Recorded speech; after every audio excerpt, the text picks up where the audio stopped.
ഇവിടെ Shri K N Gopinath, ഒരു തൊഴിലാളി സമരത്തെ എങ്ങനെ കൈകാര്യം ചെയ്യുന്നു എന്നുള്ളതും പ്രധാനമാണല്ലോ. അവരുടെ ആവശ്യങ്ങൾ അനുഭാവപൂർണ്ണം പരിഗണിക്കുന്നില്ല എന്നുള്ളത് പോട്ടെ, അന്ത്യശാസനം കൊടുത്തിരിക്കുകയാണ്.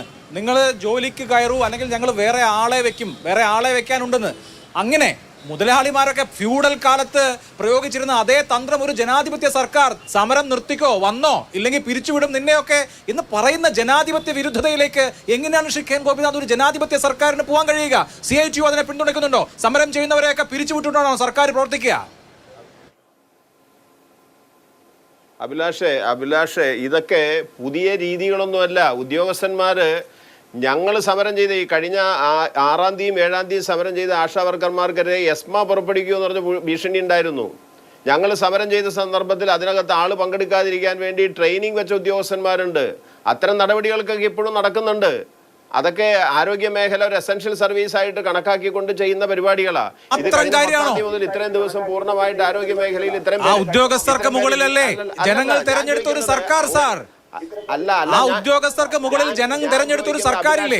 സർക്കാരിന്റെ നയമല്ലേ ഉദ്യോഗസ്ഥർ പ്രവർത്തിക്കുന്നത്? ഇല്ല, ഞങ്ങള് അഭിലാഷ് ഞങ്ങളാണ് ഇതുപോലൊരു സമരം ആരോഗ്യ മേഖലയിൽ നടത്തുന്നത് എന്നുണ്ടെങ്കിൽ ഇതിനു മുമ്പും നിങ്ങളെ പോലുള്ള ചാനലുകളടക്കം ചെയ്തത് അത് അരാജക സമരമാണെന്നും ആശുപത്രികൾക്ക് മുമ്പിൽ ഇങ്ങനെ ചെയ്യാൻ പാടില്ല എന്നും രോഗികളെ കഷ്ടപ്പെടുത്തുമെന്നും പറയും. ഇവിടെ ഇപ്പൊ പ്രശ്നമില്ല, ഇതൊരു പുതിയ മഴവിൽ സഖ്യമാണ്. ഈ സമരം നടക്കുന്ന ഒരു മഴവിൽ സഖ്യമാണ്. അത് നമ്മൾ മൂന്നാറിൽ പെമ്പിളെ ഉരമയിൽ നമ്മൾ കണ്ടതാണ്. ഒരാഴ്ച നീണ്ടു നിന്ന സമരം ഉണ്ടായതാണ്. അന്ന് VS അച്യുതാനന്ദൻ ഗവൺമെന്റ് അവസാനം അവരോട് പറഞ്ഞു, അവിടുത്തെ പ്രവർത്തിക്കുന്ന ട്രേഡ് യൂണിയനുകൾ വിളിച്ച് ചർച്ച ചെയ്ത് ഒത്തുതീർപ്പുണ്ടാക്കാന്ന് പറഞ്ഞിട്ട് അങ്ങനെ ഒത്തുതീർപ്പുണ്ടാക്കി അത് അവസാനിപ്പിച്ചു. UNA എന്ന് പറഞ്ഞ നഴ്സുമാരുടെ താല്പര്യം സംരക്ഷിക്കാൻ വേണ്ടി യുണൈറ്റഡ് നേഴ്സസ് അസോസിയേഷൻ ആലപ്പുഴയിലെ SD ആശുപത്രിയുടെ നേരെ മുമ്പിൽ നിന്ന് നാഷണൽ ഹൈവേ ബ്ലോക്ക് ചെയ്തു. ഒരു പത്രക്കാർക്കും അതിന് തടസ്സം ഉണ്ടായിരുന്നില്ല. എന്നാൽ CITO അതുപോലുള്ള സംഘടനകളോ അത്തരത്തിലുള്ള സമരം ചെയ്യുകയാണെങ്കിൽ നിങ്ങളൊക്കെ അതെല്ലാം തമസ്കരിക്കും. അതുകൊണ്ട് മനസ്സിലാവാത്തോണ്ട് ചോദിക്കുകയാണ്.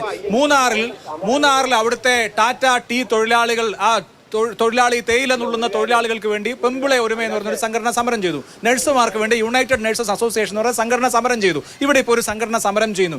ഈ സംഘടനകൾക്കൊന്നും സമരം ചെയ്യാൻ പാടില്ല. സമരം ചെയ്യാനൊക്കെ പറ്റുന്ന സംഘടന വേറെയുണ്ട്, അത് ഞങ്ങളുടെ സംഘടനയാണ്. ഞങ്ങളുടെ സംഘടന ചെയ്താലേ സമരമാവുള്ളൂ. മറ്റുള്ള സംഘടനകളൊക്കെ സമരം ചെയ്താൽ അത് പ്രശ്നമാണ്, അരാജകത്വമാണെന്നാണോ അങ്ങ് പറഞ്ഞു വരുന്നത്? അതിന്റെ യുക്തി എന്താണ്? അങ്ങനെ ആരും പറഞ്ഞില്ല. സമരം ചെയ്യാൻ എല്ലാവർക്കും അവകാശമുണ്ട്. ആ സമരത്തിൻ്റെതായിട്ടുള്ള ഒത്തുതീർപ്പുകളും കാര്യങ്ങളും ഒക്കെ ഉണ്ടായി അവസാനിപ്പിക്കണം. എല്ലാ സമരങ്ങളിലെ എല്ലാ ഡിമാൻഡുകളും ഒക്കെ അംഗീകരിക്കാൻ എല്ലാ മാനേജ്മെന്റുകളോ തൊഴിലുടമകളോ സർക്കാരുകളോ തയ്യാറായിട്ടുള്ള ചരിത്രം ഇതിനു മുമ്പ് ഉണ്ടായിട്ടില്ല. എത്രയോ സമരങ്ങൾ അങ്ങനെ അവസാനിപ്പിച്ചിട്ടുണ്ട്. ആ പരിമിതി മനസ്സിലാക്കിയാൽ തൽക്കാലം അങ്ങനെ നിൽക്കും. വീണ്ടും ശക്തമായിട്ട് വരേണ്ട സന്ദർഭത്തിൽ വരും. ഇതങ്ങനെയല്ല. ഞങ്ങളുടെ മരണം ഇവിടെ ഉണ്ടായാലും ഞങ്ങളിത് അവസാനിപ്പിക്കില്ല എന്ന് പറയുന്നത് അവരെ പ്രേരിപ്പിച്ച് ആശമാരുടെ ആ ചോര കുടിച്ചുകൊണ്ട് ഗവൺമെന്റിന്റെ ചോര കുടിക്കാൻ കുറെ ആളുകൾ ആഗ്രഹിക്കുന്നുണ്ട്. അതാണ് ഞാൻ മഴവിൽ സഖ്യം എന്ന് പറയുന്നത്. അവരെല്ലാവരും ഈ സമരത്തിന്റെ ഭാഗമായി കൂടും. അതൊരു പക്ഷേ അടുത്ത പഞ്ചായത്ത് തെരഞ്ഞെടുപ്പ് വരെ ഇങ്ങനെ കൊട്ടിപ്പാട്ടും കാര്യങ്ങളും ഈ പാവപ്പെട്ട ശ്രീ ഗോപിനാഥ്, നമ്മുടെ ഗ്രാമാന്തരങ്ങളിൽ വീട് കയറി ഓരോരുത്തരുടെ ആരോഗ്യ വിവരങ്ങൾ അന്വേഷിക്കുന്ന ആരോഗ്യ സ്കീമുകളുടെ പ്രചാരകരാവുന്ന ഈ പാവം സ്ത്രീകൾ എന്തിനാണ് നിങ്ങളുടെ സർക്കാരിന്റെ ചോര കുടിക്കുന്നത്? നിങ്ങൾ എന്തിനാണ് ഈ ആശമാരെ ഡ്രാക്കുളമാരായി കാണുന്നത്? നിസ്വരായ പാവപ്പെട്ട നിർധനരായ മനുഷ്യരെ നിങ്ങൾ എന്തിനാണ് അങ്ങനെ ഡിമോണൈസ് ചെയ്യുന്നത് ശ്രീ ഗോപിനാഥ്? മാതൃഭൂമി ചാനൽ എവിടെയായിരുന്നു? ഞങ്ങൾ കഴിഞ്ഞ ജനുവരി 16-ാം തീയതി 8,000 ആശാ വർക്കർമാര്, ഞങ്ങൾക്ക് കയ്യിലുള്ള മുഴുവൻ പേരല്ല, 8,000 ആശാ വർക്കർമാര് ഈ സെക്രട്ടേറിയറ്റിന് മുമ്പിൽ സമരമായിട്ട് ഞങ്ങൾ വന്നു. DHSന്റെ മുമ്പിൽ 2 ദിവസം രാപകൽ സമരം ഞങ്ങൾ നടത്തി.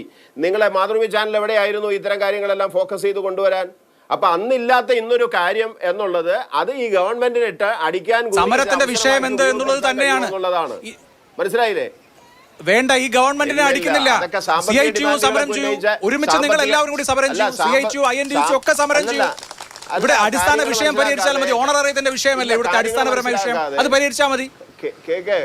കാര്യങ്ങള് അല്ലല്ല, സാമ്പത്തിക ഡിമാൻഡുകളിന്മേൽ തൊഴിലാളികളെ കൂട്ടാൻ എളുപ്പമുണ്ട്. അത് നടക്കോ ഇല്ലയെന്ന് നോക്കേണ്ട കാര്യമില്ല. ആകാശത്തിലേക്ക് പൊക്കി അവരെ ഉയർത്തി നിർത്തിയാൽ മതി, തെങ്ങിന്റെ മോളി കയറ്റി നിർത്തിയാൽ മതി. അങ്ങനെയാണ് ഈ തൊഴിലാളികളെ നിർത്തുന്നത്. അത് ശരിയായ നടപടി അല്ല എന്നാണ് ഞാൻ ഈ പറഞ്ഞത്. ഞാൻ ചോദിക്കട്ടെ, ആശാകിരൺ ഇൻഷുറൻസ് പദ്ധതി നിർത്തിയതാരാ? BJP ഗവൺമെന്റ് അല്ലേ? ഈ തൊഴിലാളികൾക്കുള്ള ഇൻഷുറൻസ് അല്ലായിരുന്നോ? 1000 രൂപ സ്പെഷ്യൽ ഇൻസെന്റീവ് എന്നുള്ള നിലയിൽ പ്രത്യേകമായി 5 ആശമാർക്ക് പഞ്ചായത്തുകളിൽ ആയുർവേദം, ഹോമിയോ തുടങ്ങിയിട്ടുള്ള കാര്യങ്ങൾ അറ്റൻഡ് ചെയ്യുന്നവർക്ക് കൊടുക്കുന്നില്ലേ തുക? ഇവർ 232 കാര്യം മാത്രമല്ല പറയുന്നത്. അപ്പൊ കേന്ദ്ര ഗവൺമെന്റിന് ഉത്തരവാദിത്വമുണ്ട്, സംസ്ഥാന ഗവൺമെന്റിന് ഉത്തരവാദിത്വമുണ്ട്. 2000 രൂപയാണ് പ്രധാനമന്ത്രിയുടെ നാട് ഗുജറാത്ത് ഓണറിയം കൊടുക്കുന്നത്. 9,500 ആന്ധ്രാപ്രദേശ് കൊടുക്കുന്നുണ്ടെന്ന് പറഞ്ഞു. ശരിയാണ്, പക്ഷെ അവിടെ ഇൻസെന്റീവ് ഇല്ല. ഞങ്ങളും ഈ കാര്യങ്ങളൊക്കെ അന്വേഷിക്കുന്നുണ്ട്. ഹരിയാനയിൽ സമരം നടത്തിയവരാ ഞങ്ങൾ, നാളെ കേരളത്തിലും സമരം നടത്തിയവരാ ഞങ്ങൾ. ഇനി ഒരിക്കലും ഒരു സമരം ഉണ്ടാവില്ല എന്ന് ഞങ്ങൾ പറയുന്നില്ല. ഞങ്ങളുടെ തൊഴിലാളികൾ, അംഗങ്ങളായിട്ടുള്ള തൊഴിലാളികൾ ഞങ്ങൾ ആഹ്വാനം ചെയ്യാത്തൊരു സമരത്തിൽ പോയി പങ്കെടുക്കേണ്ട ഞങ്ങൾക്കില്ലേ? ഇവിടെ INDUC സമരത്തിൽ ഇല്ല എന്ന്